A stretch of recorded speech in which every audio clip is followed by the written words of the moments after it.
Estamos en la segunda semana de este tercer trimestre del 2024 en el estudio de la palabra de Dios de la escuela sabática. Un día en el ministerio de Jesús.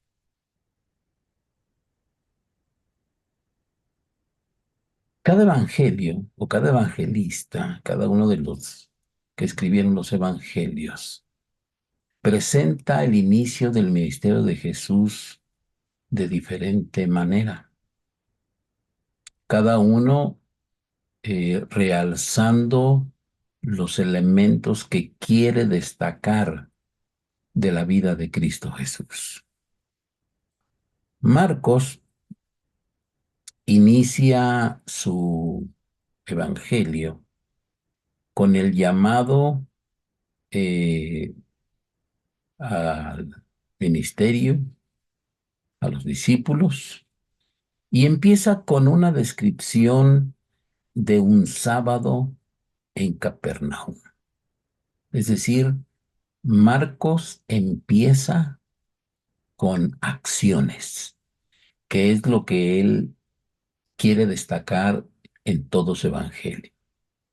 Y por la particularidad de esta lección y lo que quiere, a donde quiere conducirnos el autor, en esta ocasión hemos dividido nuestra lección en las 5 partes que hemos estudiado, pero como si fuera un itinerario de un día en la vida de Jesús, que creo que habría sido una experiencia extraordinaria pasar un día completo en el ministerio de Jesús.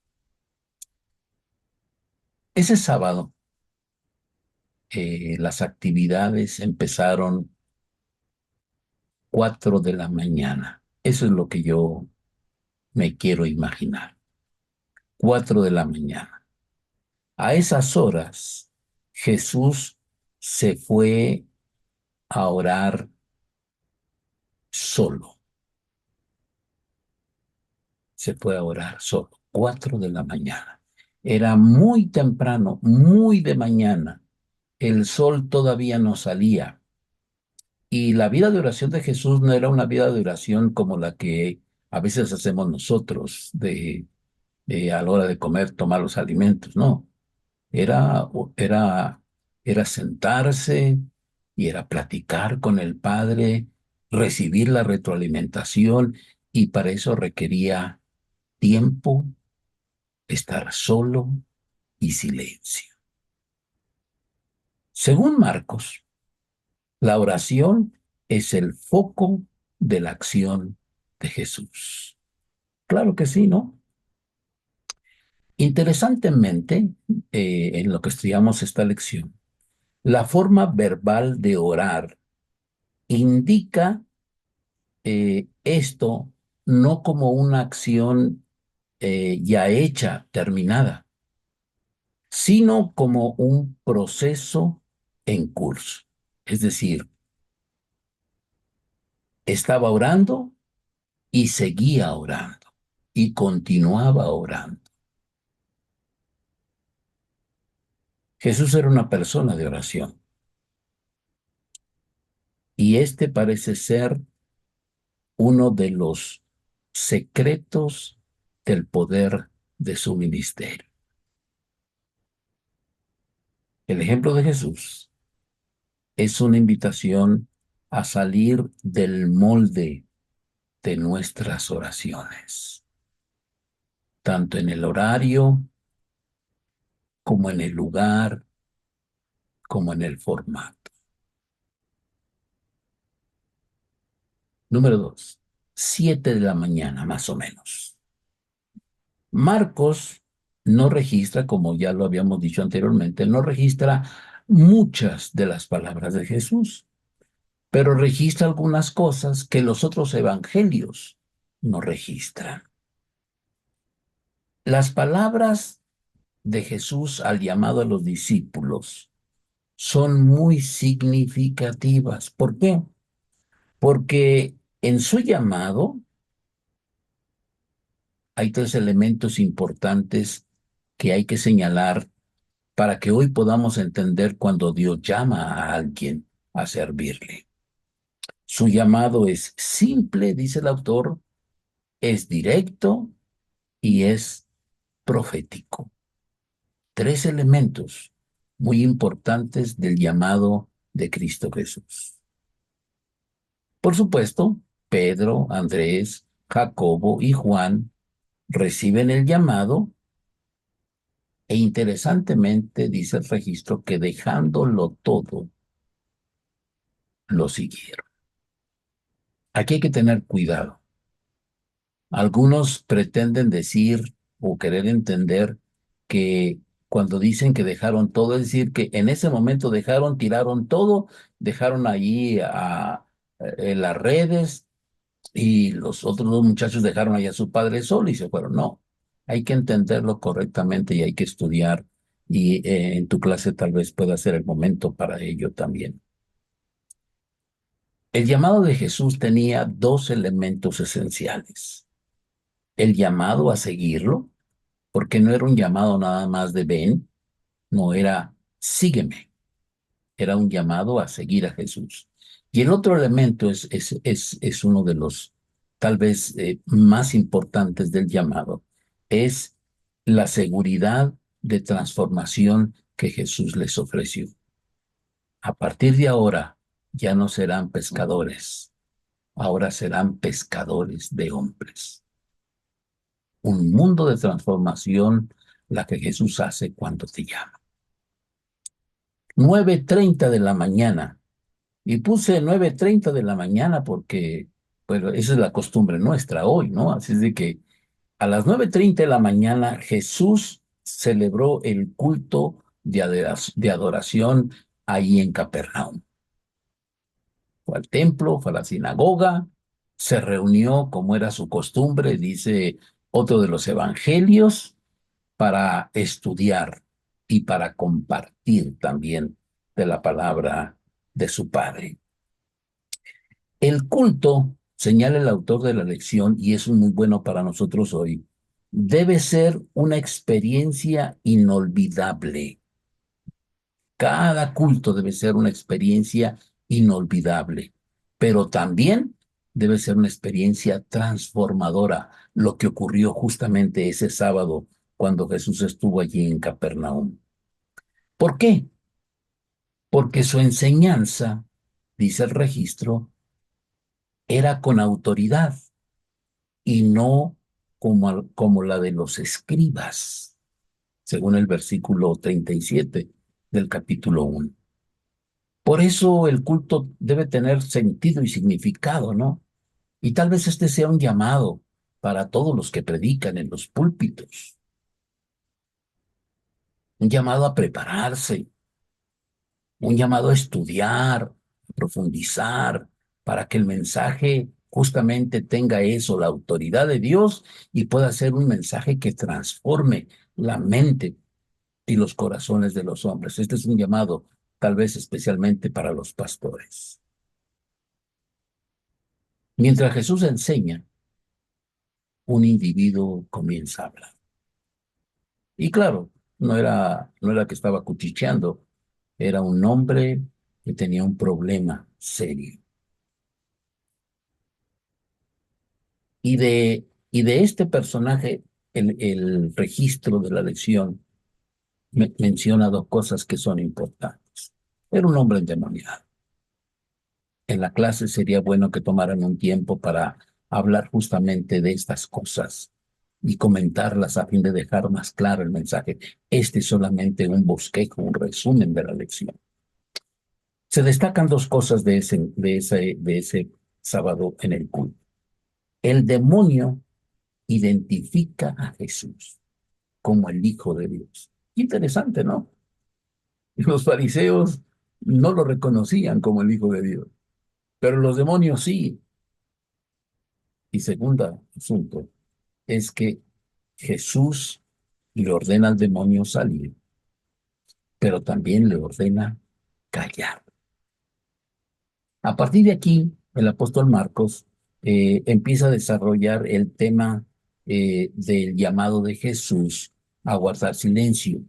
Y ellos, estos eruditos, le han llamado a ese momento y a ese proceso el silencio mesiánico. Había razones para que Jesús ordenara eso a los demonios. No lo hicieron porque en las otras ocasiones donde tuvo esos encuentros pasó lo mismo. Pero es interesante cómo y por qué el Señor pidió que guardaran silencio. Después de esa experiencia única y después de esa experiencia transformadora, yo digo que más o menos de las 3 de la tarde, tal vez después de comer, de disfrutar la comida, o inclusive tal vez yendo a comer, Jesús se dirige con sus 4 discípulos a la casa de Pedro, a la casa de Pedro. Entraron a la casa y sorpresivamente encontraron que la suegra de Pedro estaba mal. El registro dice de una fiebre, pero algunos comentadores sugieren incluso una enfermedad que podía ser de muerte. Por eso la atención de Jesús, particularmente en este momento. A Jesús la toma de la mano y la levanta. Y la reacción de esta mujer ante la benevolente acción de Jesús de restaurarla su salud es que inmediatamente se pone también a ministrarlos a ellos, a servirle. Yo quiero destacar algo aquí, hermanos, porque lo he escuchado. Por supuesto, lo he escuchado no de, no de alguien que conoce en profundidad la palabra de Dios, pero sí alguien que le gusta hablar a veces de estas cosas, ¿no? Hablando de que Jesús era un machista, que lo único que hizo fue darle la salud para que aquella mujer se pusiera a cocinarles para hacer la comida. No hay nada de eso. Nunca, ninguna vez, ninguna actitud de Jesús tenía que ver eh, o tuvo que ver con una separación o con una degradación de la raza humana, ni del hombre ni de la mujer. Al contrario, siempre exaltó la posición de cada uno. Este ejemplo de la mujer después de ser restaurada de servir es la actitud que debería de ser la actitud de todos los que han sido sanados y salvados. Después de la puesta del sol, dice el registro bíblico, para terminar este punto, es que toda la gente se dio cita en la casa de Pedro. Y mire lo que dice deseado todas las gentes de eso. Dice, no cesó de trabajar hasta que el último doliente hubo quedado al día. Deseo de todas las gentes, página 225. Ya se había cerrado todo, ya se había acabado todo, y por ahí tal vez ya bien oscuro, 8 de la noche tal vez, vino a Jesús un leproso. Pero era un leproso con buenos modales. ¿Por qué? Porque se inclinó ante Jesús cuando se presentó ante él. Y claro, su pedido era ser sanado.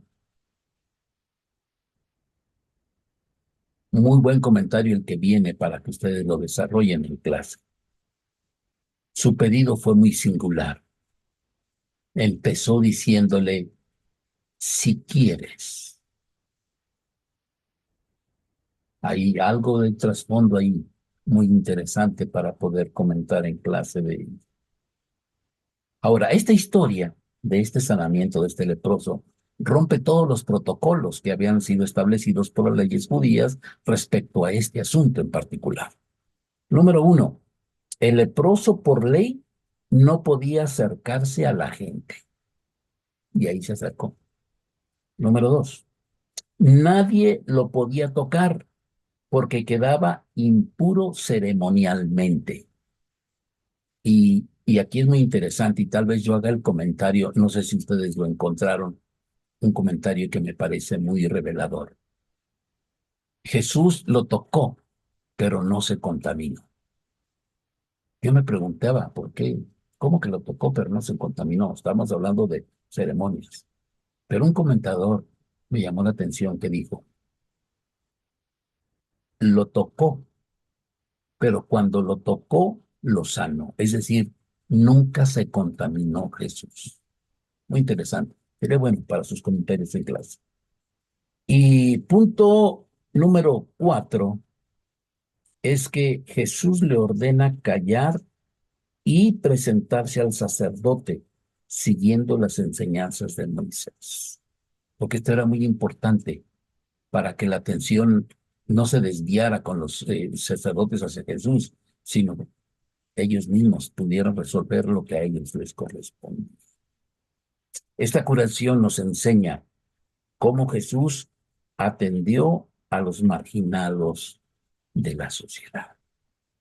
Qué extraordinaria lección. Conclusión, por lo menos 4 asuntos que concluimos con esta lección. Jesús tiene autoridad para llamar a discípulos. Jesús tiene poder sobre los demonios. Jesús siente compasión por los enfermos.